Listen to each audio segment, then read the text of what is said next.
নাহিদের গতির কাছে পরাস্ত হয়েই জ্যামাইকা টেস্টের প্রথম ইনিংসে ১৪৬ রানে গুটিয়ে যায় ওয়েস্ট ইন্ডিজ। ১৮ ওভারে ৬১ রান খরচ করে তুলে নেন ৫ উইকেট। অথচ ক্যারিবিয়ান পেসারদের সামনে বাংলাদেশি ব্যাটারদের সংগ্রাম করাটা নিয়মিত চিত্র বলা যায়।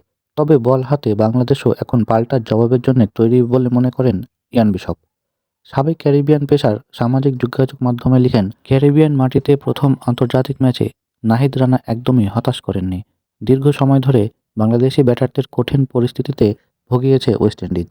নাহিদ রানা সেই চিত্র পাল্টে দিয়েছেন। ঘন্টায় ১৫০ কিলোমিটার গতিতে নিয়মিত বোলিং করতে পারা নাহিদ রানাকে রত্ন বলে উল্লেখ করেন আরেক ধারাভাষ্যকার স্যামুয়েল বুদ্রি। তিনি লিখেন, বাংলাদেশের হাতে একটি রত্ন রয়েছে, তার গতি অবিশ্বাস্য, বাংলাদেশের ইতিহাসে দ্রুততম। তবে বলের ওপর তার নিয়ন্ত্রণ সমানভাবে প্রশংসনীয়। দিন দিন সে আরও ভালো করবে এবং বাংলাদেশ ক্রিকেটের জন্য আরও নিজেকে উন্নতি করবে।